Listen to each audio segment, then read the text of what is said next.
नमस्कार, जय हिंद दोस्तों। स्वागत है आपका आपके अपने YouTube channel government job helper पर।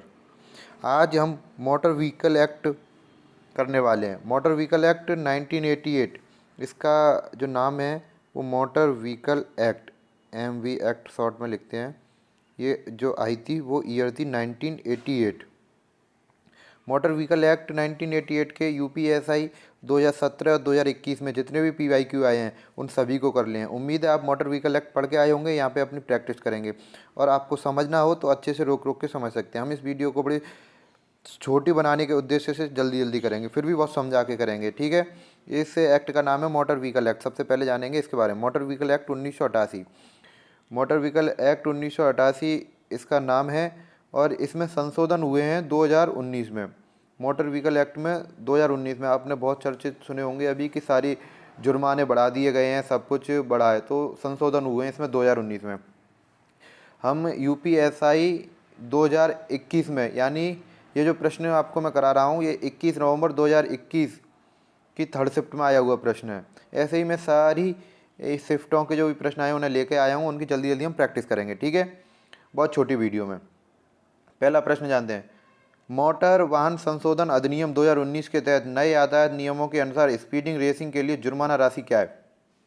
बताएं ऑप्शन। 3,000, 4,000, 5,000, 6,000। यानी ओवर स्पीडिंग करने पर 2019 में जो संशोधन हुआ है तो उसमें जुर्माना जो लगेगा वो कितना लगेगा? कमेंट करके बताएं और आप जल्दी सोचें। मैं आपको आंसर बताने वाला हूँ। इसका आंसर होगा ऑप्शन सी, 5,000 रुपये। 5,000 रुपये ओवर स्पीडिंग पे 5,000 रुपये जुर्माना है। मोटर वाहन संशोधन अधिनियम 2019 के तहत नए यातायात नियमों के अनुसार जो स्पीडिंग के लिए जुर्माना राशि करी गई है वो 5,000 रुपये की गई है। आपको बता दूं कि वर्ष 1988 के मोटर वाहन अधिनियम में संशोधन कर मोटर वाहन अधिनियम 2019 लाया गया था। ये मैंने आपको शुरू में समझाया। यह अधिनियम सड़क सुरक्षा और सड़क दुर्घटना में कमी लाने के उद्देश्य से लाया गया है। आगे इतनी एक्सप्लेन नहीं देंगे, आपको पहले बता के चलने हैं कि कैसे क्या। बाकी आप पढ़ के आए होंगे, यहाँ पे आप सिर्फ प्रैक्टिस करने आए। जैसे कि ड्राइविंग लाइसेंस रद्द होने के बाद में ड्राइविंग करने पर 500 रुपये जुर्माना था पहले, अब उसे 10,000 रुपये जुर्माना कर दिया गया है। कितना कर दिया गया है? 10,000।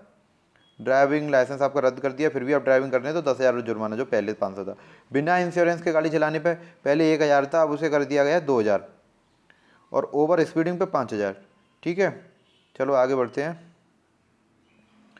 प्रश्न नंबर 2 क्या बोलता है? मोटर वाहन अधिनियम 2019 के तहत ड्राइविंग लाइसेंस के बिना वाहन चलाने पर जुर्माना अब कितना लगेगा? जैसे कि मैं आपको बता के आया हूँ, आप जल्दी से बताएंगे इसका आंसर क्या होगा। यानी 2019 के तहत ड्राइविंग लाइसेंस आपका के बिना वाहन चलाने पर जुर्माना कितना लगेगा? आपका ड्राइविंग लाइसेंस नहीं है और आप वाहन चला रहे हैं तो कितना जुर्माना लगेगा?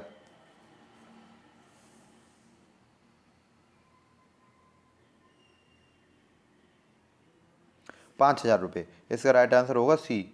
आप बिना ड्राइविंग लाइसेंस के वाहन चलाते हैं तो आप पे पहली बार में 5,000 रुपये जुर्माना लगेगा।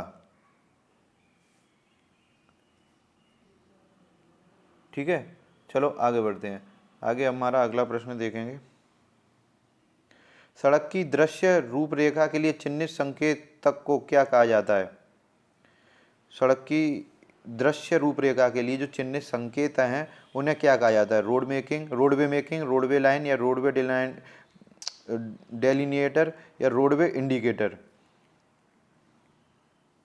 इसका राइट आंसर होगा सी, रोडवे डेलिनिएटर, यानी रोडवे आलेखक। ऑप्शन सी इसका राइट आंसर होगा। यदि वाहन के पास वैध पंजीकरण प्रमाण पत्र नहीं है तो मोटर वाहन संशोधन अधिनियम 2019 के तहत केंद्र सरकार द्वारा वाहन को वापस मांगने का आदेश कब दिया जा सकता है? यदि वाहन के पास वैध पंजीकरण प्रमाण पत्र नहीं है तो मोटर वाहन संशोधन अधिनियम 2019 के तहत केंद्र सरकार द्वारा वाहन को वापस मांगने का आदेश कब दिया जाता है? वाहन के पास वैध पंजीकरण नहीं है तब, या ऑप्शन बी चालक के पास ड्राइविंग लाइसेंस नहीं है तब, या ऑप्शन सी वाहन पर्यावरण को नुकसान पहुंचा सकता है इसलिए, ऑप्शन डी वाहन सड़क पर नहीं चला सकते इसलिए। जल्दी से ऑप्शन आप सोचें।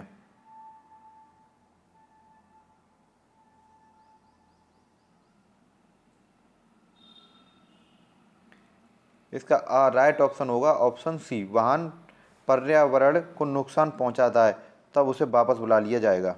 इसका सी ऑप्शन होगा राइट।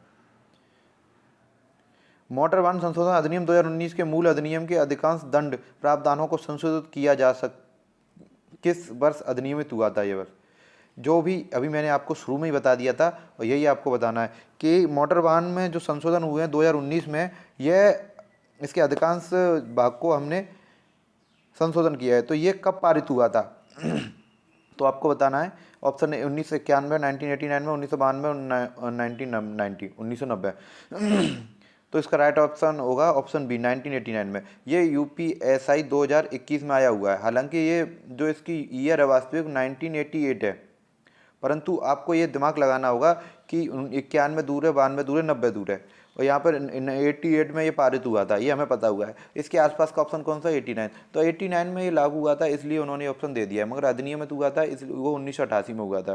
तो उसके हिसाब से ये ऑप्शन भी इनका गलत है, परंतु बाकी ऑप्शन इससे मिलते जुलते नहीं है, तो इस वजह से ऑप्शन सही माना गया है। ठीक है, ये आपको यूपीएसआई की 14 नवंबर 2021 में थर्ड शिफ्ट हुई थी, उसका प्रश्न है ये जो मैंने आपको कराया है। चलो आगे बढ़ते हैं। ये आपके सही उत्तर हो गए, जो भी मैंने आपको मिला लेना आप, हम जो बता के आए। पहले का 5000 था आंसर, दूसरे का 10,000 है, तीसरे का रोडवे डिलाइनेटर है, और चौथे का वाहन पर्यावरण को नुकसान पहुंचा सकता है तो बोला है, और पाँचवें का 1989। ये उसके राइट आंसर है। आप हम जो करके आए हैं यहाँ पे आप प्रैक्टिस कर लेंगे। आगे बढ़ते हैं, और भी प्रश्न हमारे पास अभी। हाँ, नवीन मोटर वाहन अधिनियम 2019 के अनुसार बिना पंजीकरण के वाहन चलाने पर कितने रुपए का जुर्माना लगेगा? जल्दी से बताएं, जल्दी से सोचें और जल्दी से उत्तर दें। आपको बताना है कि नवीन मोटर वाहन नवीन मोटर वाहन अधिनियम 2019 यूएस के अनुसार बिना पंजीकरण के वाहन चलाने पर कितने रुपए का नुकसान लगेगा, यानी बिना रजिस्ट्रेशन के वाहन चलाने पर कितने रुपए का जुर्माना सरकार आप पे लगा सकती है। जो पुलिस अधिकारी आपको रोकेगा, आपको रजिस्ट्रेशन नहीं मिलेगा, तो कितने रुपए का जुर्माना आपको देना पड़ेगा?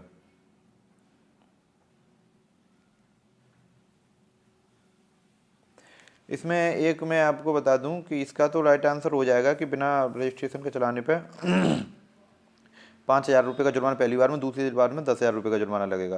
परंतु इसमें अपवाद भी है। इसका मैं आपको बताऊं, जैसे कि चलो वो आगे डिस्कस करें, क्वेश्चन है आगे मेरे पास। निम्न में से किन कारणों से केंद्र सरकार मोटर वाहन को वापस मांगने का आदेश दे सकती है?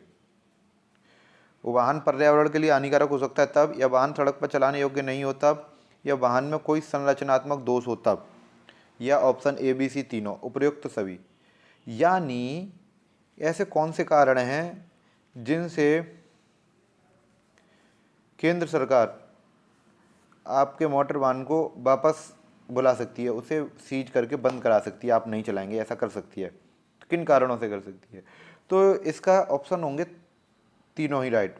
ऑप्शन ए बी सी इसका राइट आंसर होगा। वाहन में कोई संरचनात्मक दोष होगा तो उसे बंद कर दिया जाएगा, वाहन सड़क पर चलने योग्य नहीं होगा तो उसे बंद कर दिया जाएगा, जिससे दूसरों को दुर्घटना के चांस कम हो, वाहन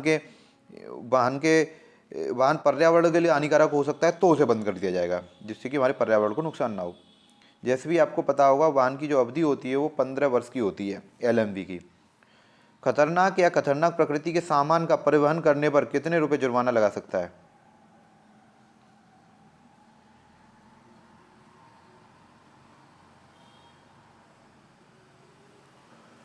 इसमें थोड़ा टाइपिंग मिस्टेक है, ये प्रश्न गलत है, ये प्रश्न नहीं है। इसकी जगह प्रश्न होना था, मैं आपको यहीं पे बता देता हूँ, ये गलत है।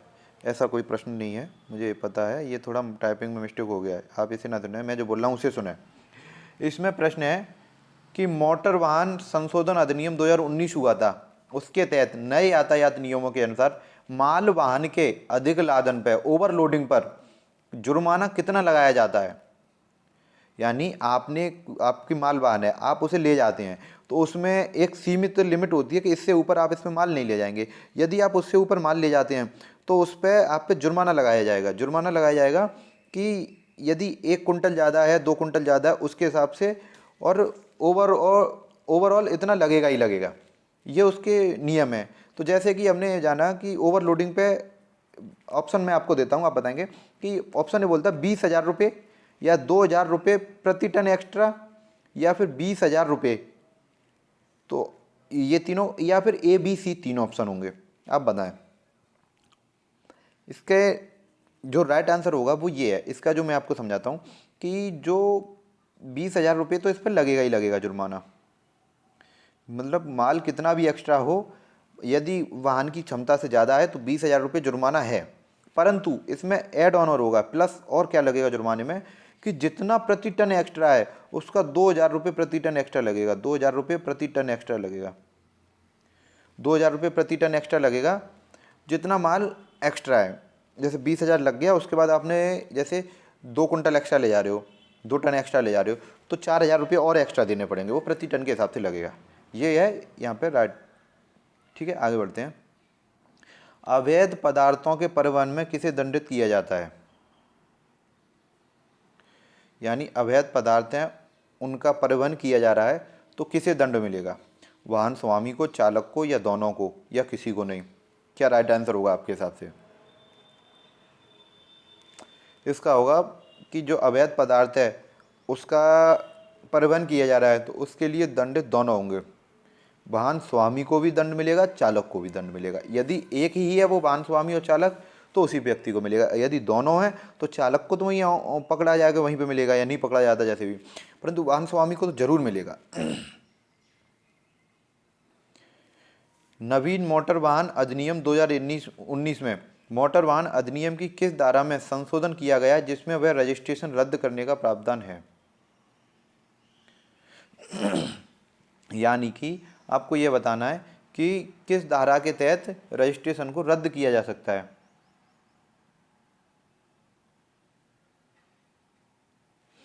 तिरपन में, 54 में, 55 में, 56 में। ये क्वेश्चन का आंसर मुझे याद नहीं आ रहा है, एक सेकेंड, अभी बताते हैं, इसे बाद में करेंगे, थोड़ा पीछे है ना, आगे बढ़ते हैं। हाँ, 55 में इसका यहाँ पे आंसर 55 में, धारा 55 में बताया गया है कि अवैध यानी कि ये बताया गया है कि जिसमें वाहन रजिस्ट्रेशन रद्द करने का प्रावधान है वो किस लिए है? मोटर वाहन अधिनियम को किस धारा में संशोधन किया गया जिसमें वाहन रजिस्ट्रेशन रद्द करने का प्रावधान है? यानी किस, वो तो किसी भी तरीके से रद्द कर सकते हैं, तो वो प्रावधान किस में है? वो धारा 55 में बताया गया। धारा 55 में वाहन को रद्द किया जा सकता है, उसके रजिस्ट्रेशन को। ठीक है, हमने पीछे किए हैं प्रश्न। इसके पहले का 5,000, दूसरे का ABC था आंसर, तीसरे का 20,000 रुपये और 2,000 रुपये प्रति टन प्रतिदिन हो गया। टाइपिंग मिस्टेक की है उन्होंने। चौथे में दोनों का था, 5वें में धारा 5। आगे करेंगे। अब आया है, अभी ये प्रश्न आया है कि राष्ट्रीय इलेक्ट्रॉनिक टोल संग्रह यानी NETC शॉर्ट फॉर्म कार्यक्रम के तहत फास्टैग को किस संस्था द्वारा विकसित किया गया है? National electronic toll collection, NETC की फुल फॉर्म होती है नेशनल इलेक्ट्रॉनिक टोल कलेक्शन। राष्ट्रीय इलेक्ट्रॉनिक टोल संग्रह कार्यक्रम के तहत फास्टैग को किस संस्था द्वारा विकसित किया गया है? IFCI, IRDA, NPCI या SBI?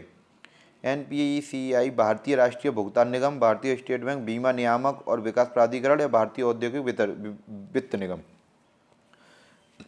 FCI की फुल फॉर्म होती है IFCI, सॉरी IFCI है। IFCI की फुल फॉर्म है industrial finance corporation of India. IRDA की है insurance regulatory and development authority. NPCI national payments corporation of India. SBI state bank of India. यह प्रश्न आपके UPSI की 16 नवंबर 2021 की सेकंड शिफ्ट में आया हुआ है। 16 नवंबर 2021 की सेकंड शिफ्ट में आया हुआ है।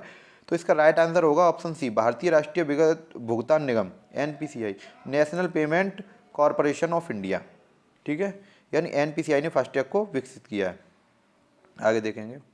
कोई व्यक्ति सार्वजनिक स्थान पर वाहन चलाते समय प्रभावी ड्राइविंग लाइसेंस रखे या मोटर वाहन अधिनियम 1988 की किस धारा के अंतर्गत अनिवार्य है? यानी सार्वजनिक स्थान पर मोटर वाहन चलाने वाले व्यक्ति के पास प्रभावी ड्राइविंग लाइसेंस होना चाहिए। यह मोटर वाहन अधिनियम 1988 की किस धारा के अंतर्गत आता है? आपने पढ़ा होगा, धारा 3 में बताया गया है।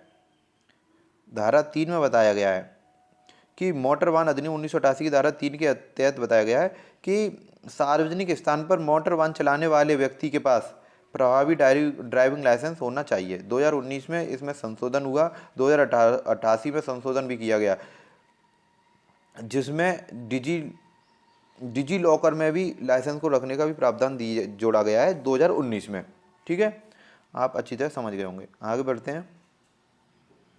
मोटर वाहन अधिनियम 1988 के अनुसार मोटर कैब का अर्थ है क्या है? ऐसा मोटर वाहन जो चालक को छोड़कर अधिकतम कितने यात्रियों को ले जाने के लिए निर्मित हो। यानी ये पूछना चाह रहा है कि मोटर कैब का अर्थ क्या है?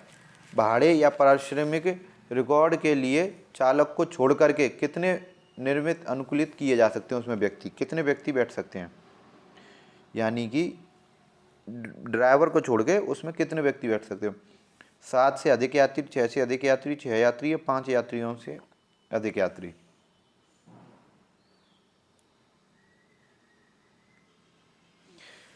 इसमें ड्राइवर को छोड़ के अधिकतम 6 यात्री बैठ सकते हैं, यानी 6 यात्री प्लस 1, 7 ड्राइवर शायद 7 लोग जिसमें बैठ जाए वो मोटर कैब में आता है। मोटर कैब होते हैं LMB, और मैक्स कैब भी पढ़ा होगा आपने। मैक्स कैब होता है जिसमें 6 से ज़्यादा व्यक्ति बैठ सकें। मैक्स कैब बड़ा वाहन HMV होता है।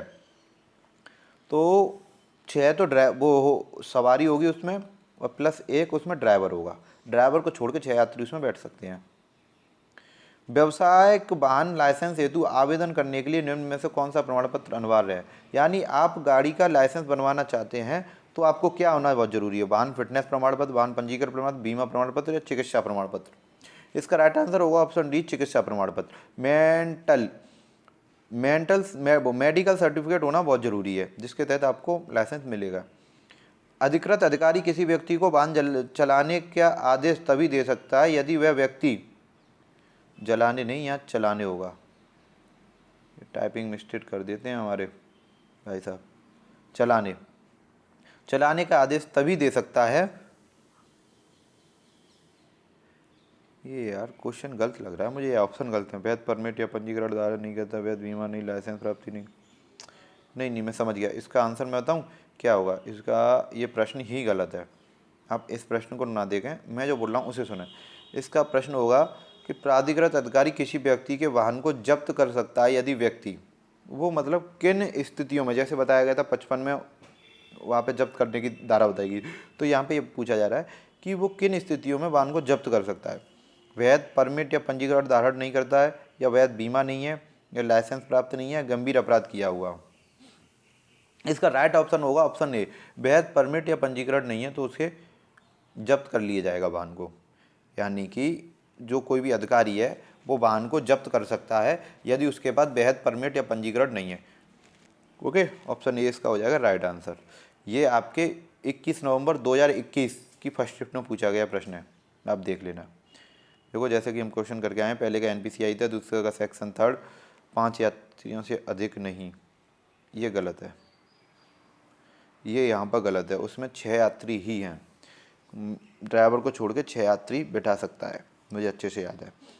सेक्शन 4 चिकित्सा प्रमाण पत्र होना चाहिए, वैध परमिट या पंजीकरण धारण नहीं करता है। ठीक है, अब आगे बढ़ेंगे। अभी हमारे लास्ट 5 प्रश्न और बचे हुए हैं। आज मोटर वाहन चलाते समय व्यक्ति को हेलमेट पहनना चाहिए, यह मोटर वाहन अधिनियम 1988 के तहत है। तो कौन सी धारा में बताया गया है कि मोटर वाहन चलाते समय व्यक्ति को हेलमेट पहनना चाहिए? 132, 129, 135, 119।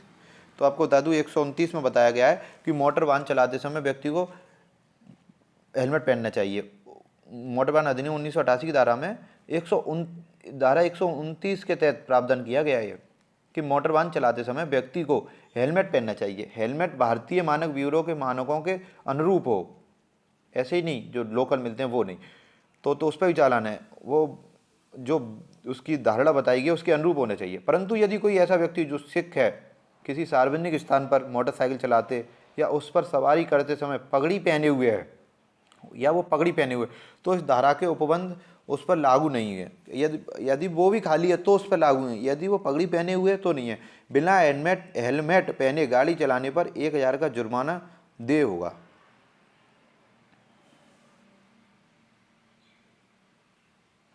ये 1988 में था। ठीक है, अब इसमें संशोधन होके जुर्माना बढ़ गया है। मोटर वाहन अधिनियम 1988 की धारा 2A के तहत ई रिक्शा शब्द का अर्थ है, ई रिक्शा शब्द यानी ई कोट, ई रिक्शा किसे माना जाएगा? ई रिक्शा उसे माना जाएगा जिसमें अधिकतम 4000 वाट की बैटरी हो। 4000 वाट की जिसमें अधिकतम बैटरी होगी उसे ई रिक्शा माना जाएगा। सेक्शन 2A में ई रिक्शा के बारे में बताया गया है।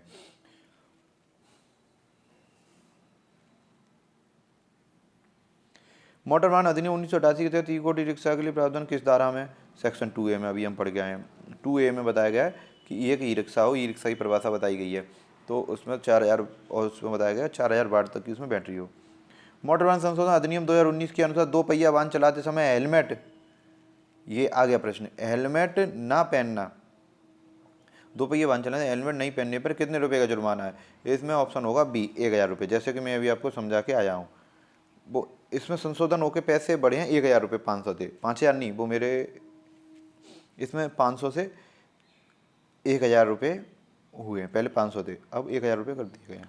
दोबारा ना पहनने मिलने पर 2000 रुपये जुर्माना है। मोटर वाहन अधिनियम 2019 के अनुसार अयोग्यता के बावजूद ड्राइविंग करने पर, यानी मोटर जो क्या नाम है अयोग्यता होने पर, ड्राइविंग करने पर, यदि आपको पास ड्राइविंग लाइसेंस नहीं है, आप गाड़ी चलाने योग्य नहीं है, आपकी योग्यताएं पूरी नहीं करती ड्राइविंग लाइसेंस, तो आप पे जो जुर्माना लगेगा वो कितना लगेगा, यह इसमें बोला गया है।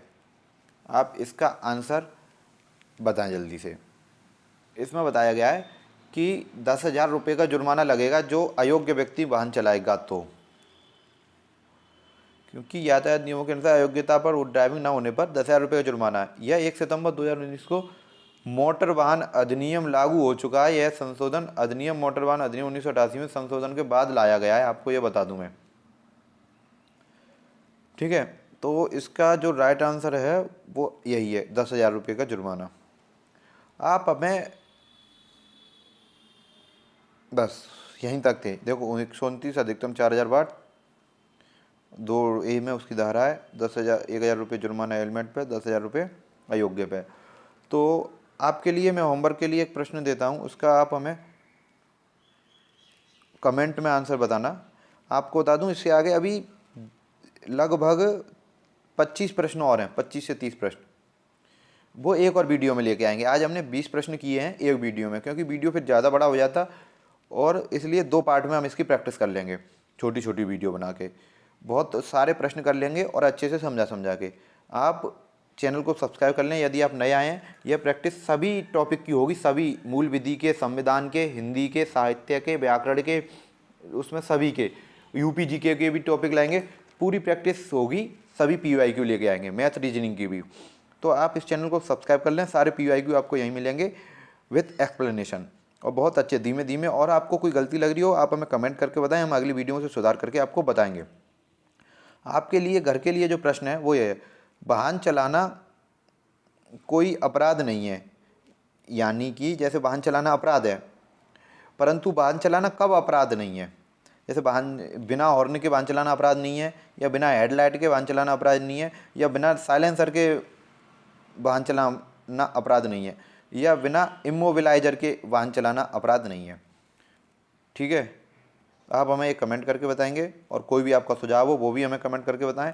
आगे की वीडियो में हम उसे ज़रूर सुधारेंगे, और आगे हम जो प्रतीक चिन्ह उनसे बचे हुए प्रश्न बचे हुए हैं उनको लेके आएंगे और उनकी आपको प्रैक्टिस कराएंगे। फिर आगे हम इसके बाद, इससे पहले हमने पॉक्सो एक्ट 2012 के सारे प्रश्न कर लिए एक वीडियो में, उससे कम पूछे गए थे, इससे ज़्यादा पूछे गए 2 वीडियो में कर लेंगे। इसके आगे बाद लाएंगे हम RTI 2005।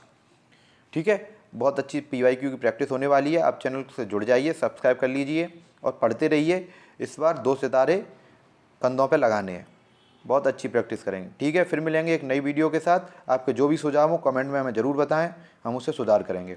तब तक के लिए जय हिंद, जय भारत, जय माँ सरस्वती।